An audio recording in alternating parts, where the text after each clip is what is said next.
अस्सलाम वालेकुम dear students. आज हम एक्सरसाइज 1.2 स्टार्ट कर रहे हैं। New syllabus 2025 10th class, question number 2, उसका पॉइंट नंबर हम 1 सॉल्व कर रहे हैं। पॉइंट नंबर 1 है जी 81 n ओवर 16 पावर है -3/4। इतना मुश्किल क्वेश्चन नहीं है। 81 की अगर हम प्राइम फैक्टराइजेशन करें तो वो बनती है 3 की पावर 4। 3 सिंपल वर्ड्स में 81 की ऐसे प्राइम फैक्टराइजेशन करें। 3 2 the 6, 2 carry, 3 7 the 21, 3 9 the 27, 3 3 the 9 and 3 1 the 3, 1 2 3 4, तो ये 3 की पावर 4। इसी तरह डिवीजन में 16 है तो इसको भी हम इसी तरह प्राइम फैक्टर कर सकते हैं 16 के। 2 8 the 16, 2 4 the 8, 2 2 the 4 and 2 1 the 2, 1 2 3 4, 2 की पावर हो गई 4 एंड इसकी power whole raise to power है -3/4। तो अगर फर्दर वैल्यूज देखें तो ये 4 से 4 कैंसल, ये भी पावर कैंसल, ये पावर अप्लाई होगी 3 की पावर 4 मल्टीपल 3/4, 4 की पावर मल्टीपल 3/4, तो ये पावर 4 से 4 कैंसल। तो फर्दर वैल्यू आ गई 3 की पावर -3 डिवाइडेड बाई 2, होल की ही पावर लिख देते हैं, दोनों की पावर हो गई -3। अब अगर नेगेटिव को पॉजिटिव में चेंज करना चाहें तो कंप्लीट वैल्यू को हम रिवर्स करेंगे, तो जो पावर नेगेटिव है वो चेंज हो जाएगी पॉजिटिव में, तो वैल्यू बन जाएगी 2/3। ये 2/3 करने से ये नेगेटिव चेंज हो गया पॉजिटिव में, जैसे ही वैल्यूज हमने ऐसे शिफ्ट की हैं। अब शिफ्ट करने के बाद 2 की पावर 3 है, इट मीन्स 2 को 3 टाइम मल्टीपल करें, तो 2 को 3 time multiple 2 multiple 2 multiple 2 divided by 3 की पावर 3 है। इसी तरह 3 को भी हम 3 टाइम लिखेंगे तो आंसर आ जाएगा 2 to the 4, 4 to the 8 divided by 3 को 3 टाइम मल्टीपल 3 3 द 9, 9 3 द 27। तो ये हमारे पास आंसर आ गया जो रिक्वायर्ड फॉर्म हमें फाइंड आउट करनी थी। 81/16 का आंसर -3/4 ये फाइंड आउट करना था। ये पॉइंट नंबर 1 था। सिमिलरली इसी तरह का पॉइंट है पॉइंट नंबर 2, इतना मुश्किल नहीं है, बस इसकी शेप थोड़ी सी उन्होंने चेंज दी है जो हमें कंफ्यूज कर सकती है, लेकिन इतना प्रॉब्लमैटिक क्वेश्चन नहीं है। अब इसे सॉल्व करते हैं। सिंपल क्वेश्चन जैसे 3/4 है, नेगेटिव पावर को पॉजिटिव करना हो तो इस वैल्यू को रिवर्स कर देंगे, तो वैल्यू आ जाएगी 4/3 और नेगेटिव पावर चेंज हो गई पॉजिटिव में। डिवाइड है तो इसको मल्टीपल करेंगे, जब इस डिवाइड को मल्टीपल करेंगे तो डिवाइड के बाद वाली वैल्यू रिवर्स हो जाएगी, तो ये वैल्यू बन जाएगी 9/4 and cube as it is लिख देंगे मल्टीपल। 16 है, 16 को भी इसी शेप में हम फैक्टर्स लिख लेते हैं। 16 को लिख लेते हैं 4 का स्क्वायर डिवाइडेड बाई 27 है, तो ये बन जाएगा 3 का क्यूब। 3 3 the 9, 9 3 the 27। जैसे ये प्राइम फैक्टराइजेशन है 1 2 और 3 3 3 9 9 3 द 27, तो 3 का क्यूब। इसी तरह अब इसमें सबसे बड़ी वैल्यू जो हमारे पास विदाउट फैक्टराइजेशन रह गई है वो 9 है। नेक्स्ट स्टेप में 9 के भी फैक्टर्स कर लेते हैं। First value as it is रहने दें, अगर पावर्स अप्लाई करनी है तो पावर्स अप्लाई कर दें। जैसे ये स्क्वायर है तो हम ऐसे लिख देते हैं 4 का स्क्वायर डिवाइडेड बाई 3 है, 3 का भी तो स्क्वायर है तो वैसे ही लिख लेते हैं 3 का स्क्वायर मल्टीपल 9 है, इसे हम लिख देते हैं 3 का स्क्वायर एंड पावर जो क्यूब है वो सेम अप्लाई कर दिया डिवाइडेड बाई 4 ऐसे ही रहने दे, ऊपर क्यूब है तो ये क्यूब अप्लाई मल्टीपल 4 का स्क्वायर डिवाइडेड बाई 3 का क्यूब। बेसिकली हम करना क्या चाहते हैं, हम करना ये चाहते हैं कि क्यूब को कंबाइन करना है।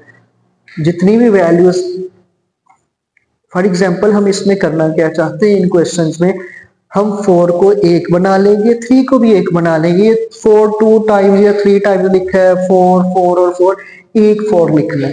इसी तरह 3 3 और 3 है तो एक 3 लिखेंगे, लेकिन वो स्टेप बाय स्टेप हम सॉल्व करेंगे। उसके लिए हम ये लिख देते हैं अभी सेम 4 का स्क्वायर मल्टीपल मीन जो डिवाइड से ऊपर वाली वैल्यू है ऊपर ही एक मल्टीपल में लिख देते हैं, नोमिनेटर वाली वैल्यू नोमिनेटर में ही और डिनोमिनेटर वाली वैल्यू डिनोमिनेटर में।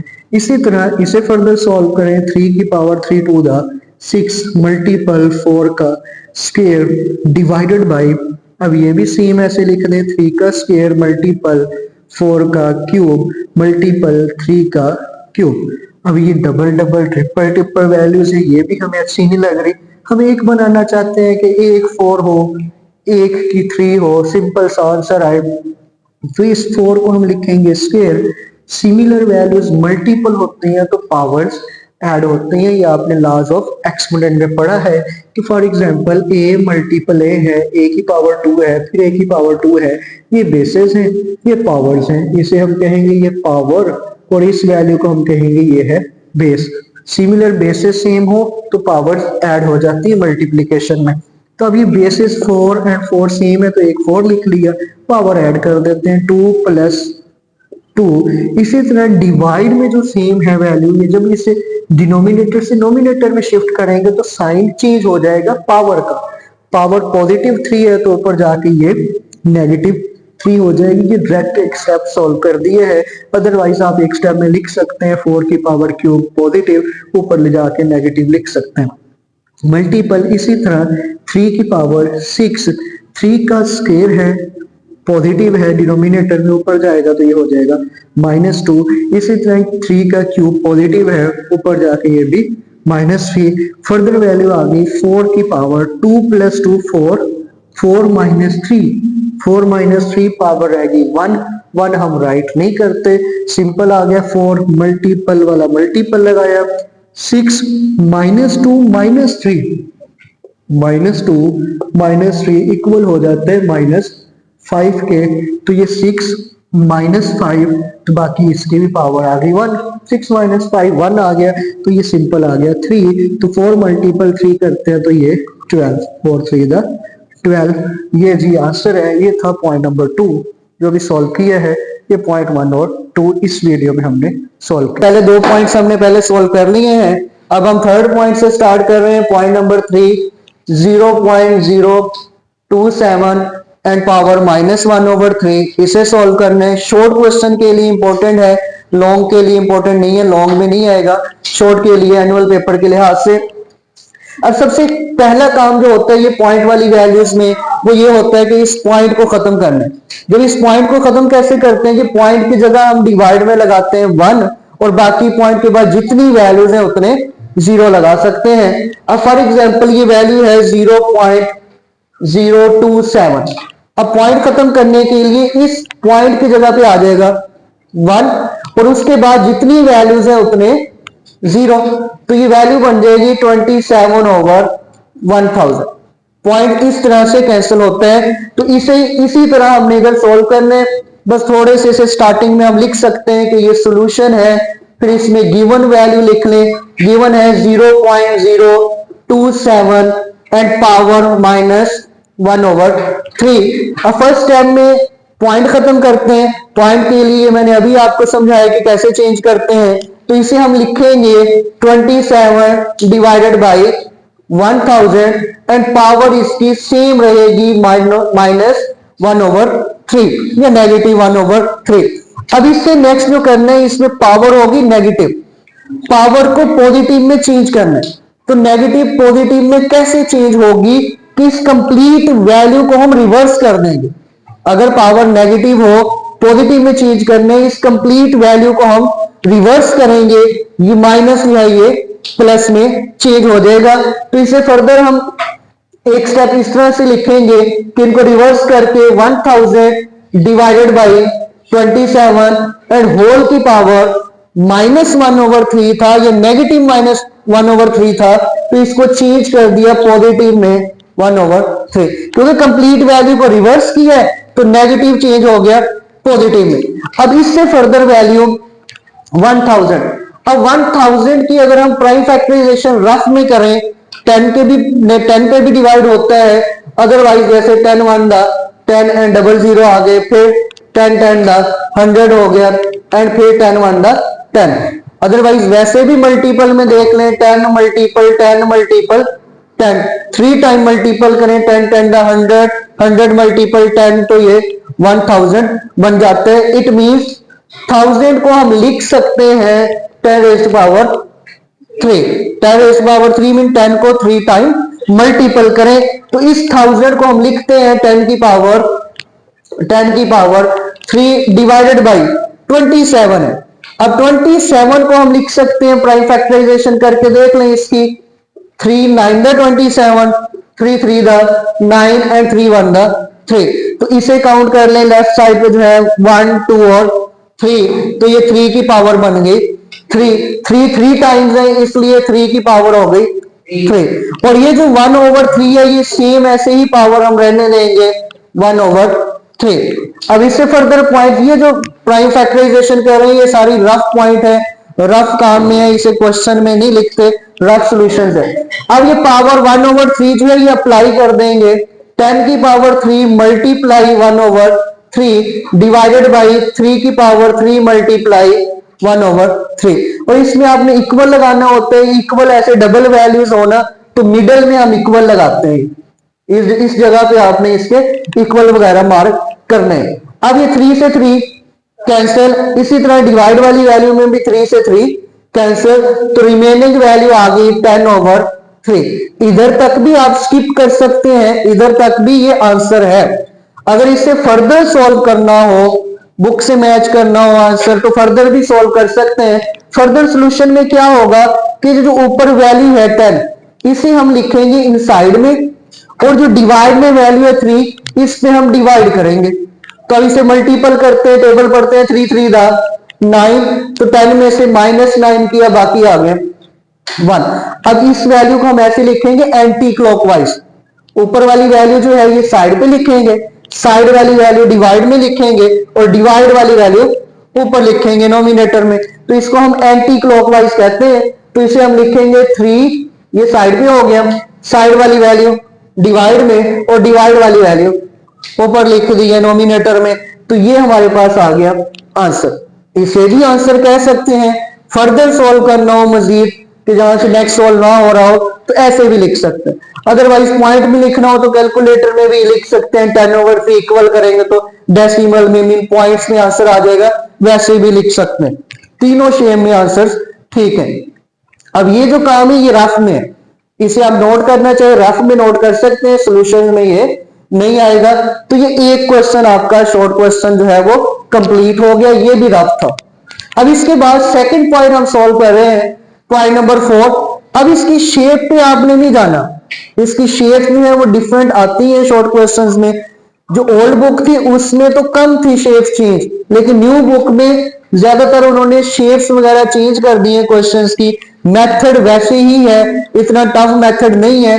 बस इसे आपने ये जो वैल्यू है साइड पे लिखी हुई इसे हम इंडेक्स कहते हैं, ये वाला इंडेक्स है। अगर कोई भी वैल्यू ऐसे स्क्वायर रूट में है, ये ऐसे स्क्वायर रूट लिखिए, अगर अकेली स्क्वायर रूट है तो इट मींस पावर है 1/2।